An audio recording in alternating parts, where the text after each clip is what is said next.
Good afternoon, ladies and gentlemen. Thank you all for being here. My name is Skip Rutherford. I'm Dean of the Clinton School, and welcome to another in a series of our great public programs led by Nikolai DePippa and supported by a terrific group of volunteers. I want to thank you all for being here. It's like a Little Rock homecoming. I guess I could say it's like a Little Rock Central homecoming. But before I do that, there's a very special day because not only are we glad to have the speaker, but we're also very glad to have her mother, who is celebrating her birthday today. So happy birthday, Susie May.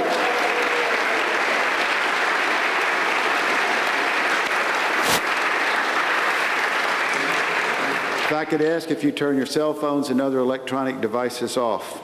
Conevery Bolton Valencius grew up in Little Rock and graduated from Little Rock Central. According to noted Central historian Sam Blair, she graduated cum laude, she was a National Merit Scholar, and she was the basketball homecoming queen.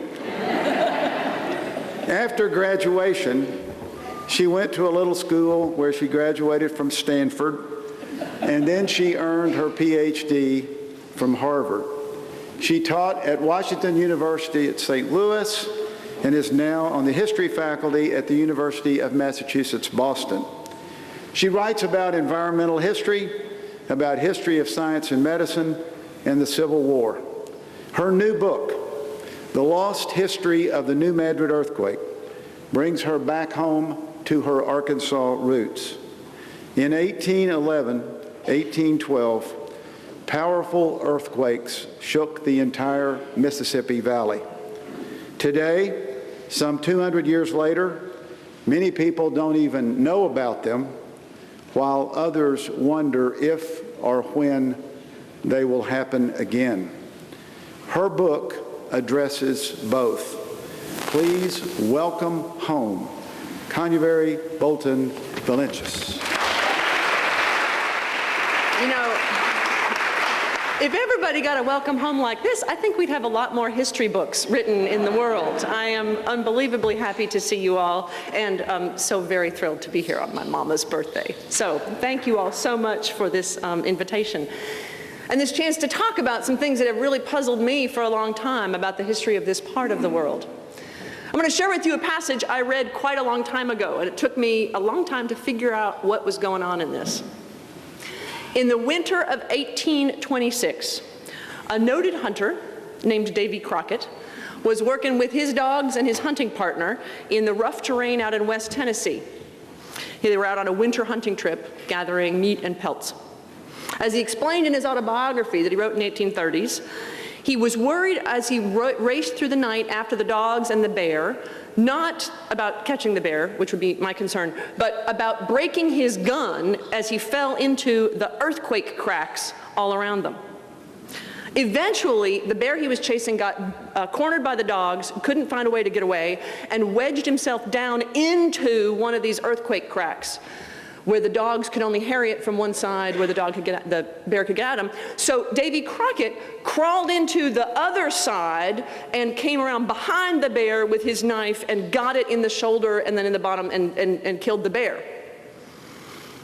The next morning, after his hunting partner caught up with them, and they were hauling the carcass out of the crack and dismembering it, salting it, collecting the fur, his hunting partner checked this out and said that he would not have gone into that crack for all the bears in the woods. Sure enough, Crockett wrote, later that night, a most terrible earthquake shook the earth so that we were rocked about like we'd been in a cradle.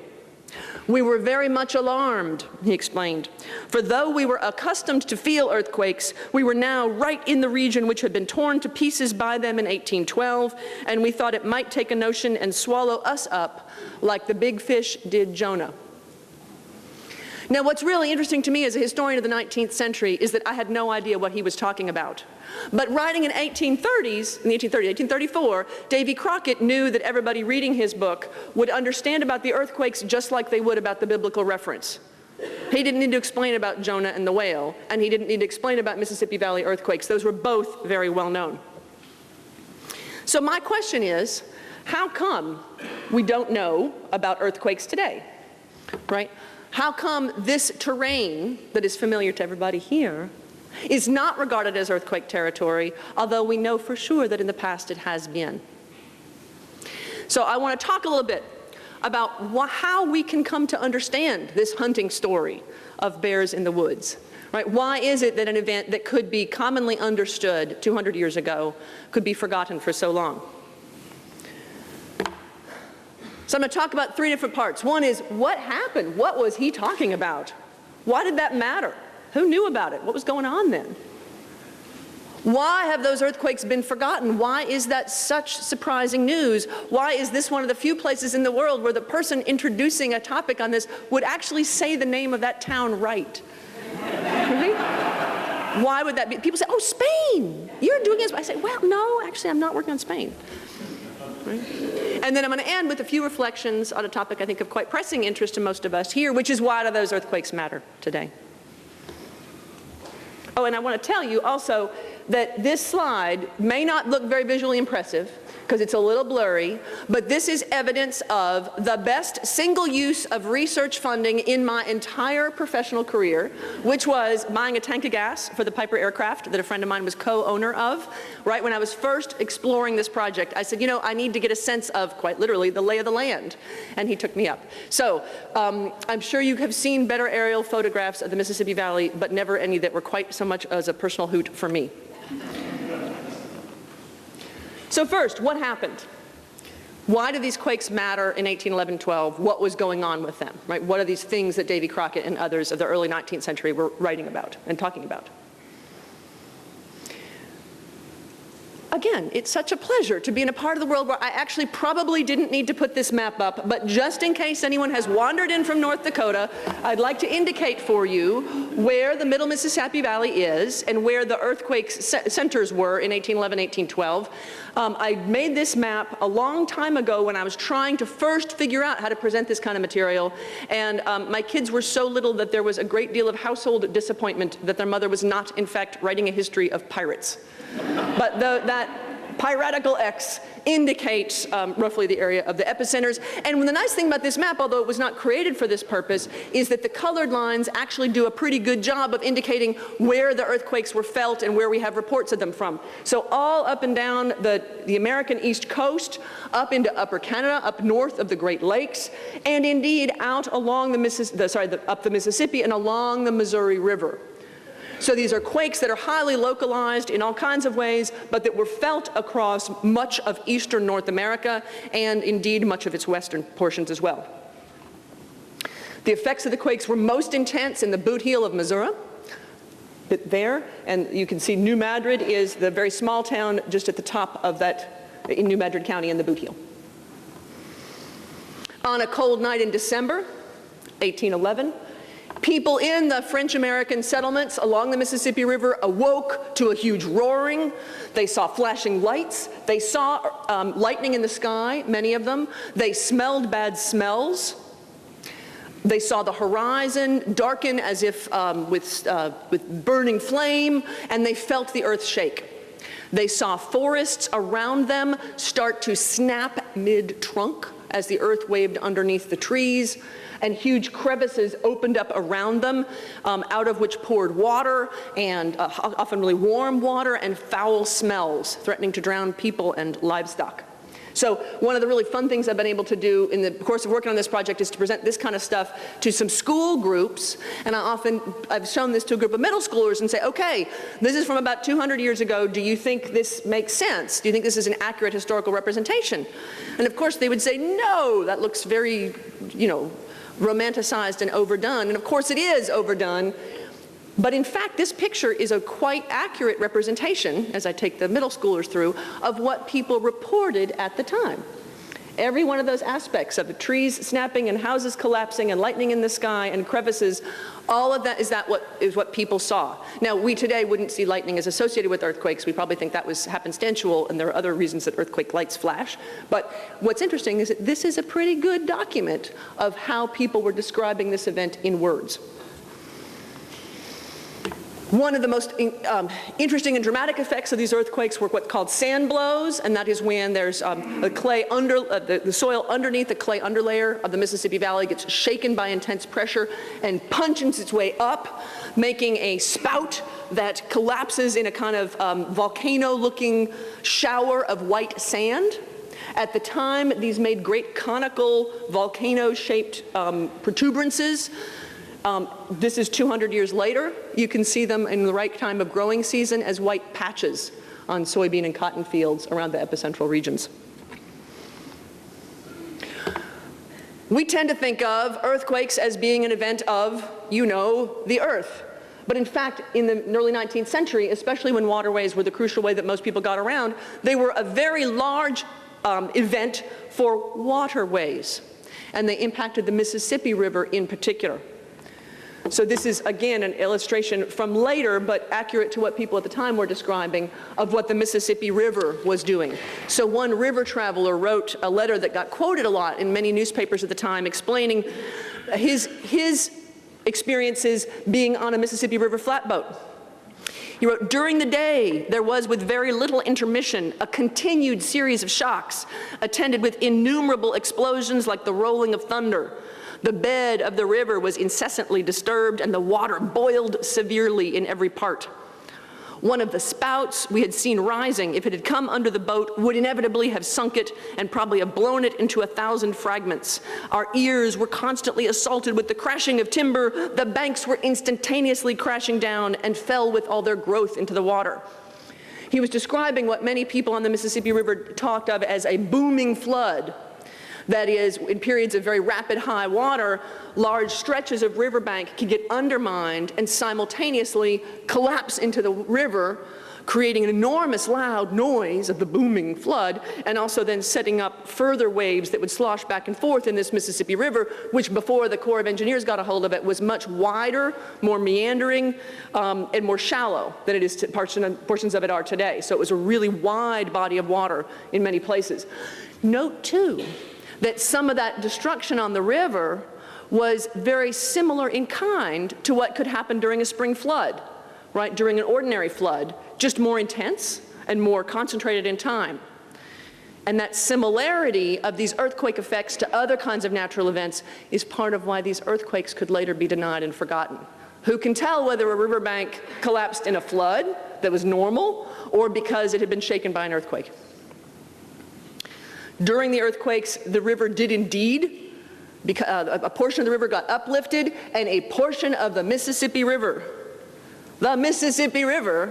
did indeed flow briefly, but very dramatically backwards. The quakes created lakes, like this earthquake lake, noted on an early 19th century map. If any of y'all have been to this part of the world, you know there's no lake there now, but there was for a few years after these earthquakes. If you stand on the observation deck at New Madrid, Missouri, you are standing on top of and looking out over on the river, the former site of the town of New Madrid, which got moved back because of the riverbank ate out that swoop in its that curve in its course. Again, as it had been doing on a seasonal basis and would continue to do, but did more dramatically because of these earthquakes. The earthquake dammed a small creek, Reelfoot Creek, creating Reelfoot Lake. This is it imagined by an Arkansas geologist, or a geologist who worked also on Arkansas. So in the distance, you can see the dead cypress standing up. And here it is about 10 years ago. The quakes changed topography in the regions around them, creating what's known as the sunk lands. Right? This is an image of them from about 100 years after. I keep saying the quakes. Part of what was so powerful about these disturbances is that they came in sequence. 3, maybe 4, depending on who's counting, very large quakes. We can talk later about what very large means, because that's one of the many aspects that gets debated about these seismic disturbances, plus thousands, literally thousands of quakes in between them and continuing. So up and through the 1820s and 30s, if you wanted to ride a horse or a mule and you were a traveler and you wanted to travel around these regions that we would think of as the epicenters, you would do best to hire a local mount. because horses from far away would be too disturbed by the continuing tremors. Animals that had been born and reared in the Mississippi, in that part of the world, were undisturbed by the continuing tremors. A kind of party trick in that part of the world up through the 1840s was to take a stranger over to a fence post and have them put their hand on the post, because you could often feel a slight tremor in that post that bipedal bodies don't sense as well. So if that's what happened, what difference did it make? What'd that do? As people tell me, okay, so a tree falls in a swamp, nobody's there to hear it. What difference does that make? I spent a long time researching to find out some of that answer. And this illustration tells us part of why. This is one of the only illustrations I've found of native people living in the swamps of East Arkansas and southeast Missouri in the 19th century. It's very interesting because it puts them there after the Civil War, when few were left at that time. But this is accurate about who was living there before the quakes hit. What I found, and this was really cool historical work, this is like the kind of stuff that makes historians get up in the morning. I found stuff in the basement of an archive that was lost, and it was old scratchy pieces of paper that made a new story. I found records of Cherokees and other Native Americans from the eastern United States moving into that region in the late 19th century, late 18th century and the early 19th century. I found records of massive Indian trade in that area. This was, northeast Arkansas was a booming site of settlement, of trade, of diplomacy from about the 1780s and 90s up through the 1800s. After this earthquake, people voted with their feet and they left. So the history that gets written is, well, nobody was living there, it was just a swamp. It was really deserted and messed up and you couldn't really travel very freely around it. That's right. That was true after 1812. That was not true for the 30 years before. The St. Francis River was a major conduit, not just a backwater. The quakes were part of Indian movements throughout much of the eastern United States. They were a part of the advocacy of Tecumseh and Tenskwatawa, the Shawnee brothers, whose movement of spiritual, cultural, and military resistance to the United States is a big part of American and Indian relations in the early 19th century. And the spiritual force of these quakes was felt by many people in many communities all around North America. Now, anytime a historian shows you a photograph of an image of a time pre-photography, you are right to get suspicious. I couldn't find any really good images of early 19th century camp meetings. So I'm using this shot of, if anybody ever driven on, I think this is Highway 40, somewhere between here and Boston, you will pass by this symbol of the importance of spiritual life in our present environmental world. Many people took the quakes as a sign to repent and return to the Lord or to the Great Spirit. Indians and Black Americans and white Americans engaged in powerful movements of spiritual renewal. That may not sound very surprising, but as a historian of medicine, I was very interested in part of why. People felt the jolts of an earthquake in this very time of very physical religion, much in the same way that they felt the jolts of the Holy Spirit. So people experienced seismic tremors and interpreted those very clearly as messages from God. That the physicality and the experience of these quakes was important in these movements of revival that are a big part of our social history of this era. If I talk to you about the Middle Mississippi Valley, I do not think, unless y'all are really, really well read, that Cherokee settlement or fur trade is what will leap immediately to mind, right? Certainly not for me. These earthquakes have vanished largely from our popular tellings and certainly from our historical record. I have to explain to my historical buddies what I'm working on, right? They haven't the foggiest idea. They've never heard of this, right? Why? Why is that the case? I think there are reasons that are social, I think there are reasons that are environmental, and there are reasons that are scientific, why we have so profoundly forgotten these earthquakes. I'm going to talk with you about them very quickly. The first has to do with that enormous breakpoint of memory in the late 19th century, the Civil War. Many of you all will know that a major U.S. federal campaign for control of the Mississippi River took place at Island Number 10, just below New Madrid, Missouri. In a daring nighttime raid, so the Confederates held the island with floating batteries all around it. Nobody could go up or down because they'd be sitting ducks for that loop of the river. In a daring nighttime raid, Union commanders put hay all over their steamboats to disguise it, burned the coal real slowly so it wouldn't make much smoke, and dropped down below the rebel batteries under cover of a thunderstorm. And then the next night, a couple more did the same thing. Meanwhile, very unpleasant and unhappy and mosquito-bitten Union troops, plus people who'd freed themselves from slavery, the so-called contrabands, were digging a space across that little bend there for Union supplies to get below the fort, right? And supplies and men, digging a path through the swamps.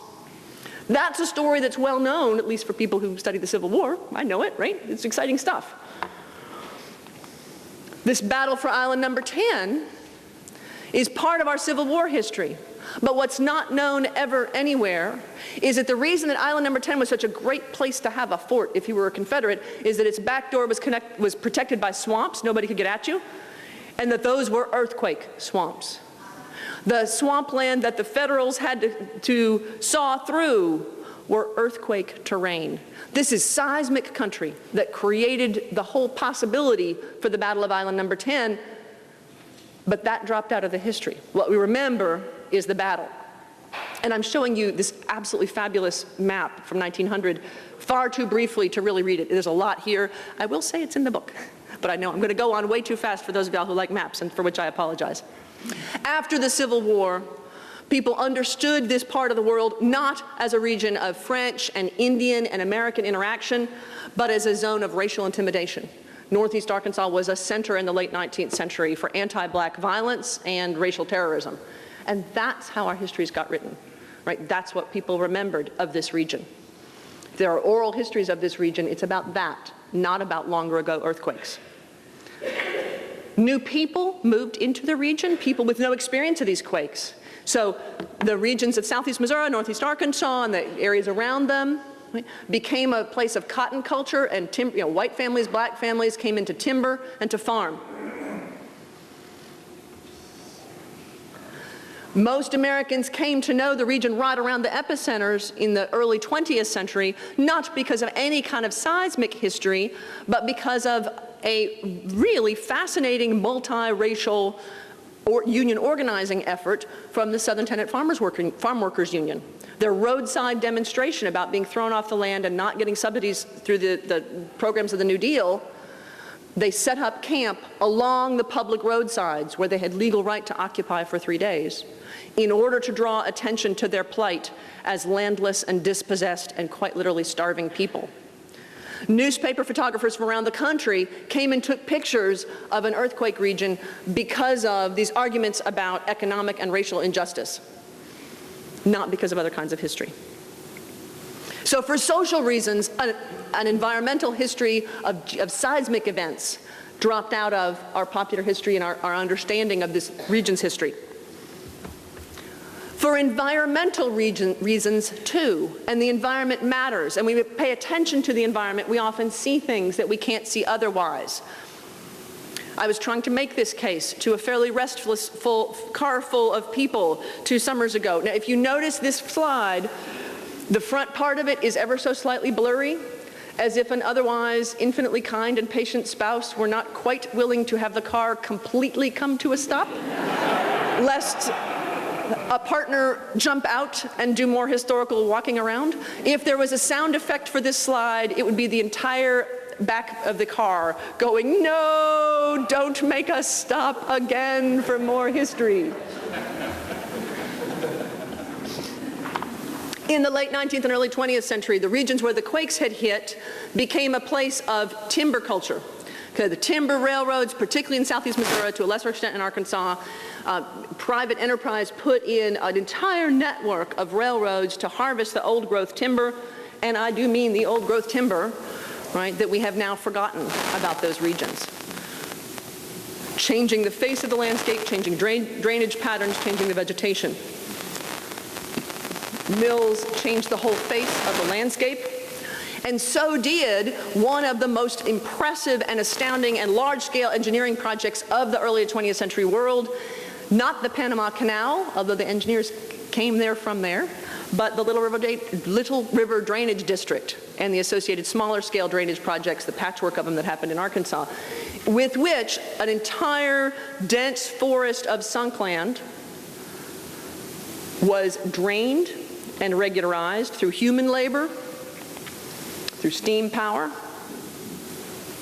right? Very wide scale environmental change, right? And through explosions. Right? Who says history is not fun?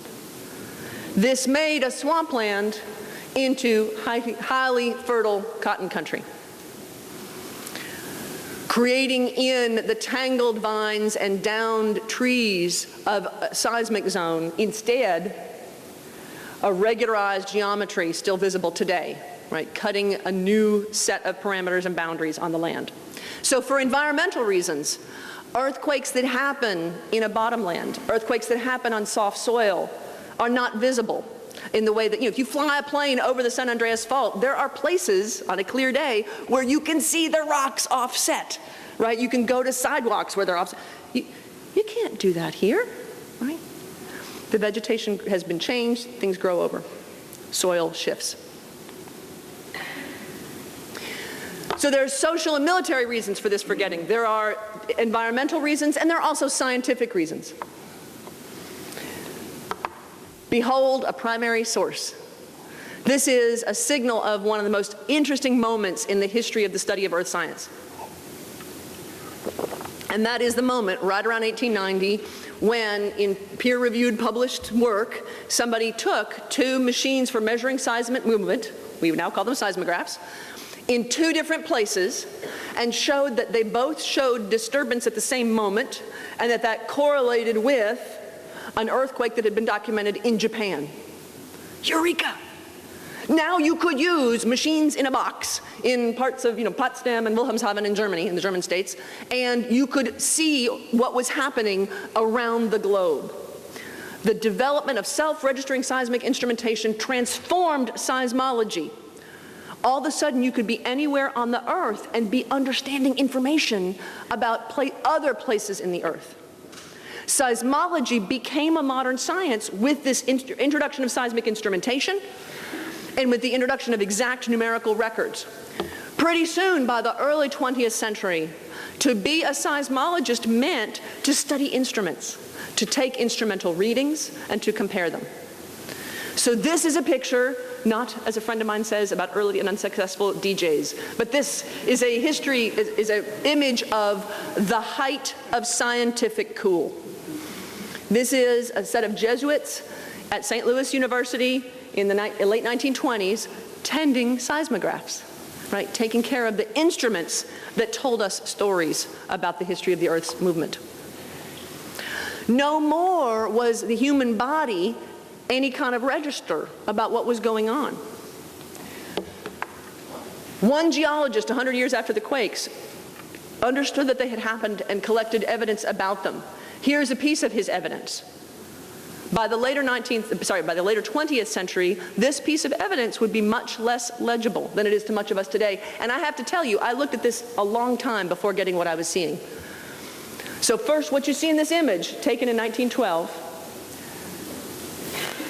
is what for most people in most parts of the world would be a very slight difference in elevation. That's only significant if you understand that it is in a floodplain. That's a fault scarp, right? That is evidence of movement of the Earth. But there's another, so he's documenting evidence of really quite powerful seismic forces in that seemingly, I could go on a hike in Massachusetts woods where I live and never notice that, right? I'd be too busy tripping over boulders of granite, right? This is significant seismic evidence. But there's another piece of this image that's significant. And not only did most Americans lose the ability to recognize it, but even most earth scientists did, as the earth sciences became more numerical, more quantitative, more computer-driven, more mathematical. When Myron Fuller, this geologist, was publishing this in 1912, almost every expert who looked at it would immediately get what that told him. He took this 100 years after the New Madrid earthquakes. How old's that tree? That's way older than 100 years old. Yeah. I once gave a talk about this, some preliminary findings of the Smithsonian Institution, and one of the trustees came rushing after me and said, I own timber in that part of the world. That's an old tree. And I said, that's right, and you're unusual because you see that. Most of us have never seen a tree anywhere near that old. We have no idea what a really old tree looks like because we have cut them all down. Right? So what Myron Fuller was documenting and what recent scientists have documented is that the New Madrid quakes of 1811 and 1812 are only the most recent series of quakes to hit the Mississippi Valley. And this man on a horse showing the scale of that tree was part of that early evidence. But even that evidence became less legible to experts and non-experts alike in that intervening 100 years. Sandy spots in a cotton field in a part of the world that most people didn't pay attention to. What kind of evidence is that? Isn't that the floods you people have all the time? Don't those leave sandy spots by the sides of rivers? You know, isn't that just some kind of drainage problem? That's not earthquake evidence. Again, this is from Myron Fuller's own evidence. So the kind of evidence matters. So too do the form in which that evidence is presented. I started with Davy Crockett.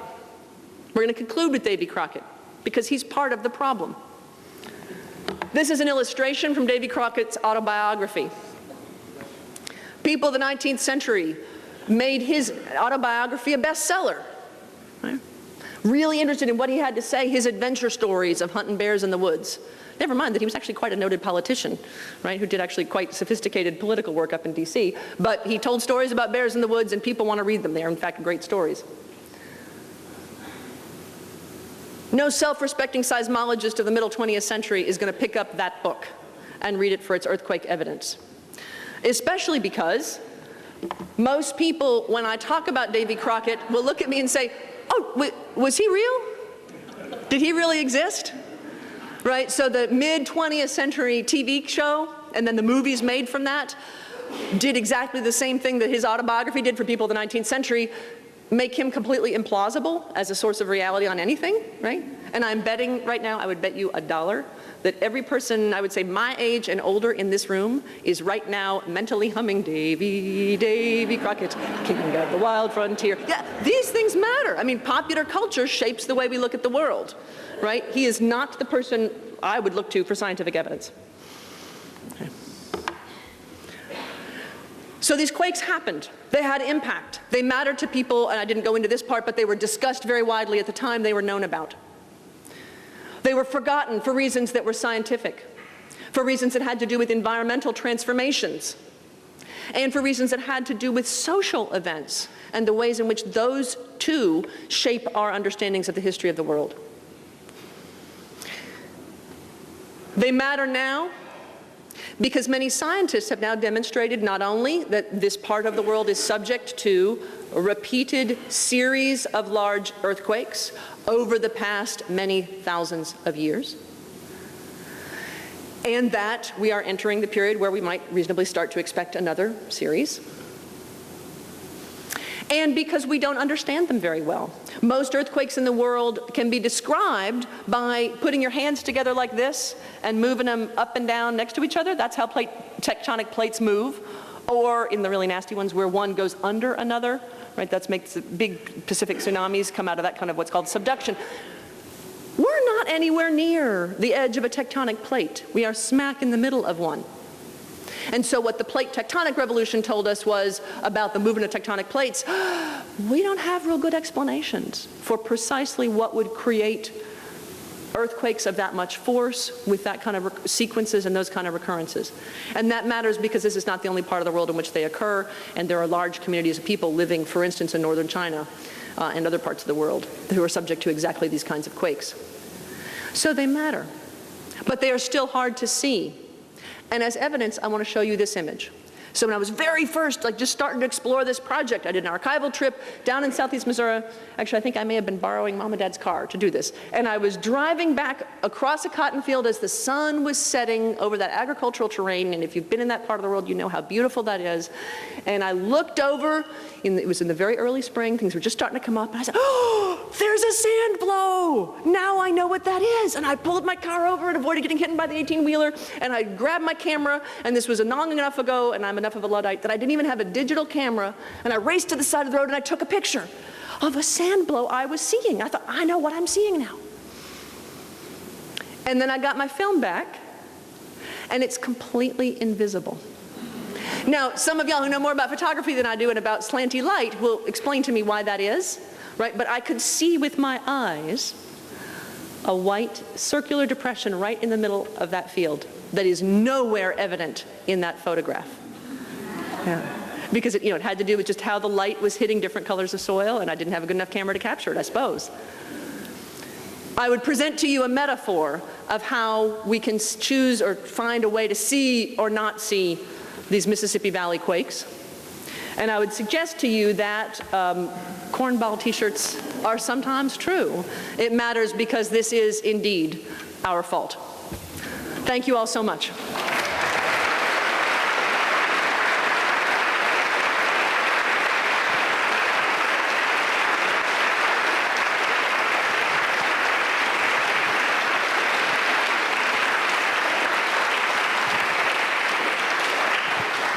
Okay, we got time for a few questions. If you raise your hand, we'll get the microphone. Mr. Worthen, right here. Here's your historian right there. Conevery, we've forgotten a lot about that, but a few years ago we were warned that it was going to happen again, and everybody got all hot and bothered about it. I was just wondering, when is it going to happen again?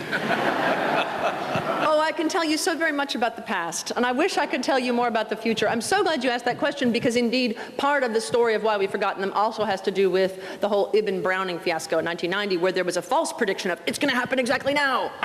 And the incredible frustration of people in the earth sciences and of geologists at having people say, is it going to happen right now? Like, we want to give you, an accurate and scientifically informed assessment, which is, we think it likely that this will happen, and we can give you estimates of its probability, but no credible expert is ever going to tell you a day, right? And that was a real frustrating message to have to get across. So that whole, I was really quite good, I thought, about sticking to a short time period. I did not bring that in, but yes, that's also a huge part of this story. And they now give like a 50-year forecast, right, that is more probable than not. So you look up, an excellent source for this, by the way, is the USGS. Your tax money and mine pay for excellent public outreach, and both USGS and the Arkansas Geological Survey have really terrific websites that will give you a lot more scientific information. So I would really encourage you to go and look at both those places. Question right here. Thanks. Some of the prominent USGS West Coast geologists are taking a sort of a revisionist look at the whole New Madrid area and saying that it's overblown. How do you react to that? What is? Yeah, right, let me think. What's interesting there is that part of the argument is, well, they may not be as big as we once thought. So at one point, these earthquakes were estimated to be in the lower 8s, like maybe an 8.2, 8.3, maybe even larger than that. And now the thought is they could be 30 times smaller than that and be in the 7.0s, 7.2s. Still big. Also, West Coast geologists are used to looking at earthquakes that shake harder rock. They're not used to, I think in general the earth scientist community is, and disaster planners and all of us generally, are less adept at understanding the effects of earthquakes that hit regions that, in this very alarming phrase that keeps coming up when I ask experts about this, the Mississippi Valley shakes like a bowl full of jelly. Right? So that if you were in an area where nobody has hot water heaters bolted down, nobody has a disaster plan, and schools are not seismically retrofit, then an earthquake that is really quite moderate by world standards can cause much more damage. And actually, recent earthquakes in Chile and Haiti, which were very, very similar magnitudes and caused utterly dissimilar societal impacts, are unfortunately and tragically a real proof of that. So I would say you people duke it out and tell me where you want to go on the magnitude, fine, but my concern is with how this is going to affect people in the present day, and for that, some kind of preparation is important. And what I learned in the course of this is that many aspects of disaster preparation, particularly for earthquakes, are really not rocket science. Like, if you bolt your water heaters down, wow, that really makes a difference, right? And having disaster plans, having extra water around. I mean, there are a series of steps that are implementable at the level of every family or every small town that are doable and don't cost a lot of money, and that makes sense to look at, I would argue. Question right here. Not too long ago, there were some enhanced building codes for Northeast Arkansas to deal with earthquake preparedness. That didn't happen. And then a steel mill got put up there. There could be a relationship between those two. What do you think of the viability of a steel plant on an earthquake zone? Am I standing in the doorway? Or am I in the middle of a very large structure built with unreinforced masonry? I have a really healthy respect for seismic building codes, partly because I did live for a while in California, and I've walked out of buildings alive that in an area without seismic building codes probably would have crushed me. I was in the Loma Prieta quake in 1989, and that was an exciting event in my life, and it did not, I'm very pleased to say, end my life, right? And California building codes are one aspect of that, and we saw that in Chile as well. You know, there are people better positioned than I to talk precisely about the seismic risk, and certainly engineers who, again, would have much more information than I do about exactly what kind of engineering constraints do make sense for a region with what kind of seismic risk. One of the things that I have been struck by is that the conversations about this have been political, right? And I mean, of course, we all live in a political world, but I'm very interested in scientific evidence. And my position is that I listen very carefully to what scientists tell me about their field when they're working hard in it. And, you know, yes.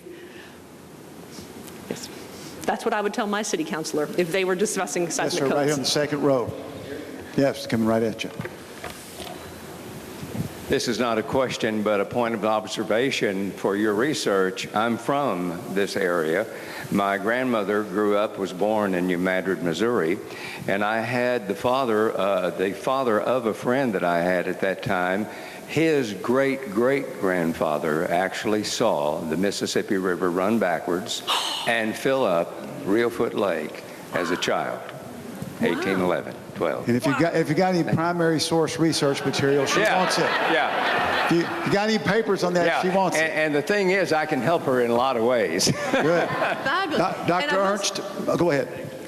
Can I just say briefly while we're passing the microphone that especially if any of y'all are school teachers or interested in this, there is a website for the Center for Earthquake Research and Information, which is a joint project of University of Memphis and USGS, and they have a whole database of first-person accounts. So you don't have to believe what I say. You can go read what people wrote. But it's also a fabulous resource for any kind of school project or people who are wanting to know about the impact at the time. That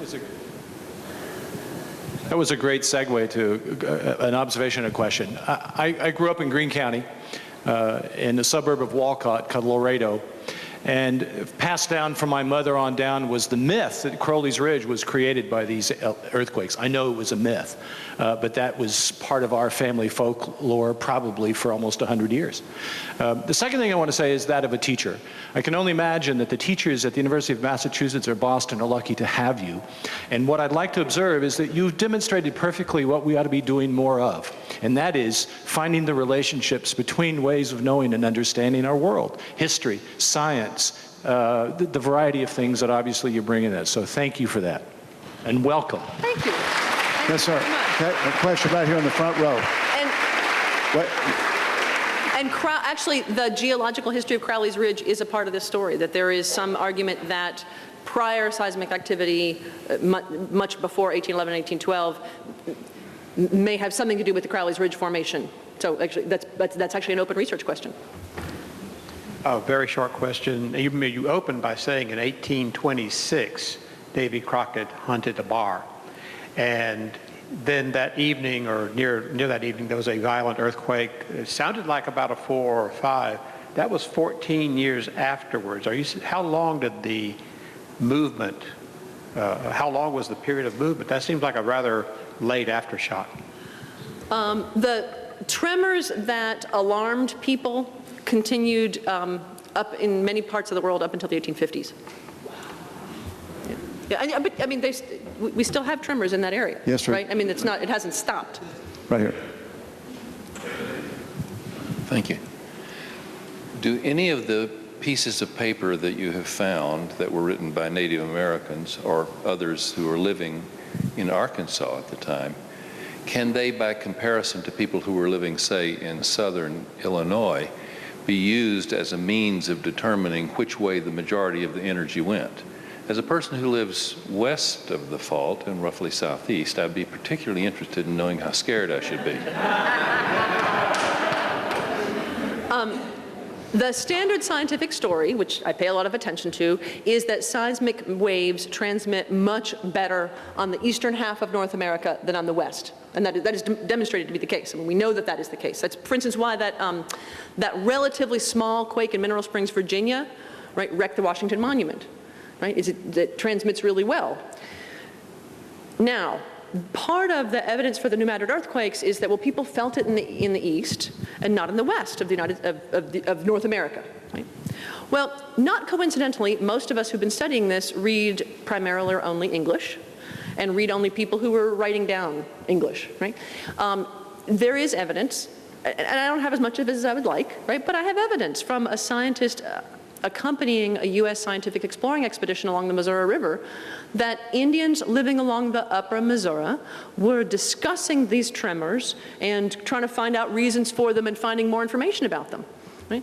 So they were felt along the upper Missouri. Right? And that's not been part of our scientific story. So I think the basic idea is you worry more in the east, but I think the complication that I throw in as a historian is, you know, there are actually more records than we think there are, and they're by more people than we're used to looking at, and they tell us a more complicated and, I think, a more interesting story. What about eastern Little Rock? You know, there are folks here from Arkansas Geological Survey. Talk to them. Other questions? Yeah. Okay, here you go.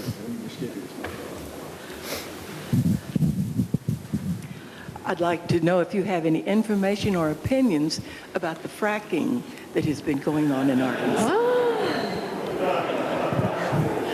I would like to turn that around because actually I'm really interested in learning more about that as a kind of next project.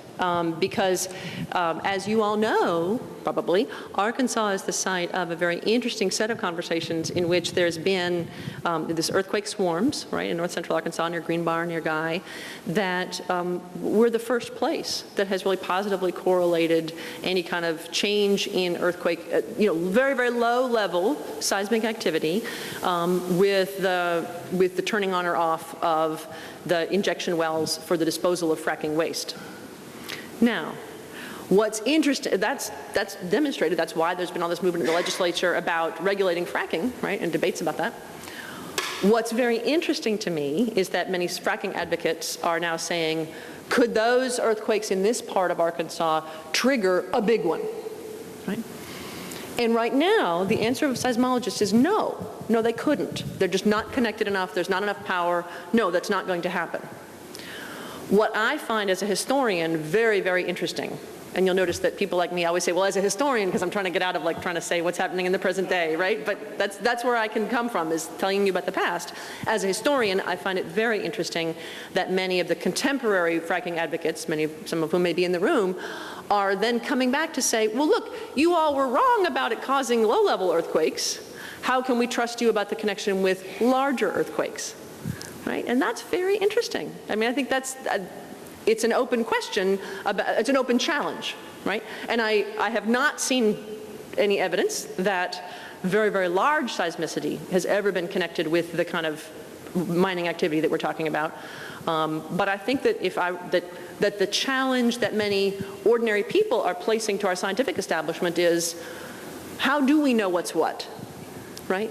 If a lot about fracking has been some of the research is being discredited, how do we know what we should trust you on? And I think that's, a very powerful democratic, little d, like a democratic society move to say, we want to know why, right? We want to know about the content of our science, and that we have the right to ask that. And I think those questions are important. Let's thank Conevery for being here today. Great program.